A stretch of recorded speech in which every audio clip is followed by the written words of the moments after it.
didn't think you'd see me with this. This is my, it's not a purse, it may look like a purse, but I went and bought some groceries, and that's my Menards Going Green grocery bag.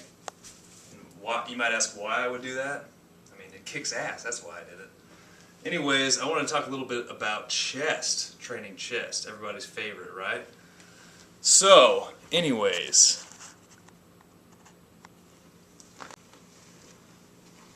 so everybody's favorite muscle to train is chest.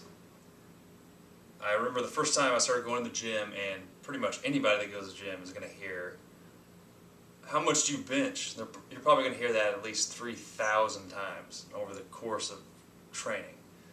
And it gets annoying, but you know, that's all people think there is the bench press when they hear that you're training or whatever. So, but when I first started, you know, of course I did bench press and incline press, flat press.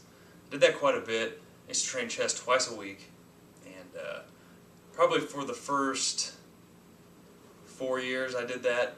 It didn't really do a whole lot. I remember having a lot of pain in my shoulders, and it seemed to be alright, maybe not as effective as I would have wanted it to be. But I've always trained, probably for the past 7 years, always trained chest and back together, because it's the perfect antagonistic superset. So you're going to press with the chest, and then you're going to do a back exercise. So it just saves a lot of time, and you can put up more weight that way, because while your chest is recovering, you're going to be doing a back exercise. So I can basically do chest and back in a workout for maybe takes a little bit over an hour. It's a great way to save time, and it's very effective. If you haven't tried it, try it. You're going to be sore. Chest is going to be sore. Your back's going to be sore. But I've been doing that for a long time. But what I discovered works the best, is to train chest once per week with back. So I'm not hitting it twice a week, but I feel like hitting it once a week was more time to recover, so it will be more effective and help me with putting on a little bit more size. And I used to do the bench press a lot. I'll be honest, I wasn't very good at it. I didn't put up a lot of weight, and I used to do all kinds of pyramid sets on the flat bench and on the incline. I did that for quite a while, and I would try to add weight, and I just never got to where I would be able to put up very much weight. So after having, shoulder would hurt all the time, or things, I felt like the bench press just wasn't hitting chest as much as I wanted to. It was involving more of the shoulders. So what I did was I decided that I was only going to do bench or dumbbell presses on a bench, or presses with a Smith machine, which is the bar that's on the rollers. So you put a bench under it, and then you can move it up varying degrees. You can put it at an angle and hit upper chest on it, but it keeps it locked so that your shoulders aren't as involved as much of keeping it stabilized. So what that does is it just hits the chest better.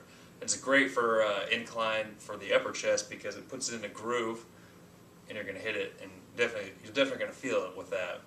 But so for the last 5 years, that's what I've been doing. Say I do 12 sets for chest, so I'm going to do 9 of those for upper chest. The reason why I did that is because my lower chest was always bigger and stronger than my upper chest, so I always start with the incline, because I want to build the upper chest more so than the lower chest. And sometimes I'll do all 12 of those sets with just the incline, but I always at least do 75% upper, and throw in a little bit for the flat. And if I do for a flat bench, I would just get a set of dumbbells and lay on the flat bench and do those instead of doing a bench press or a fly. So you just, a basic chest press. And that's all I've really been doing for that. Okay, hopefully the light's not reflecting off my skin, because I do need to get a tan. Gotten a little bit, but it's not really helping. Anyways, with chest,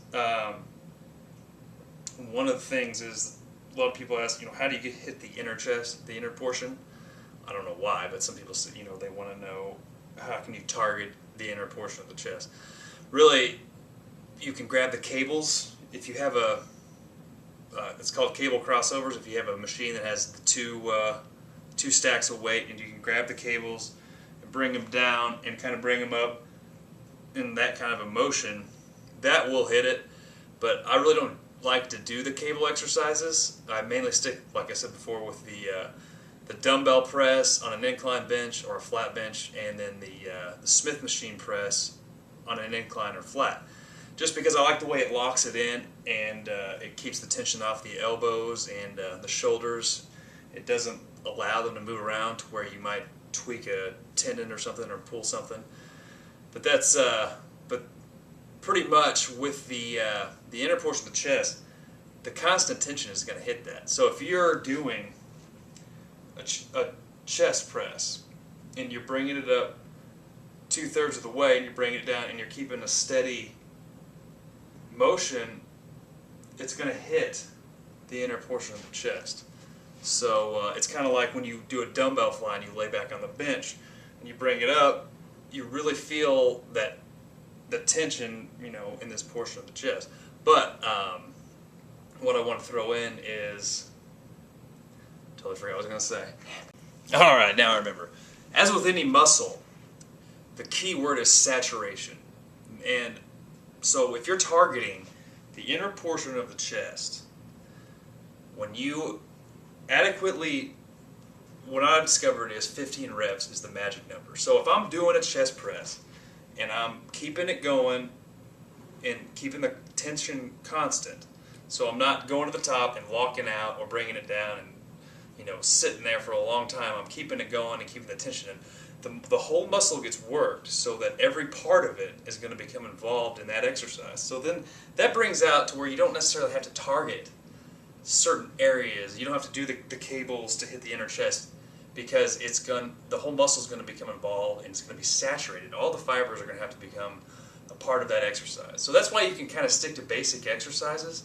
And really, with all the exercises, I find a few that I really like, and I mostly make that determination based on how sore I get.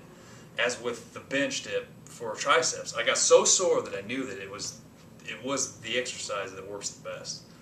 So that's the thing. And then with chest, I try to do it. I do it chest and back together, but I try to make it relatively keep the rest periods down. That's when you're going to get the most sore, and that's when the muscle gets worked the most. Not necessarily running through the workout, but just keeping the tempo up and not sitting around and catching your breath too long, but keeping the tempo up. And that's all I have for chest, and I'll see you next week.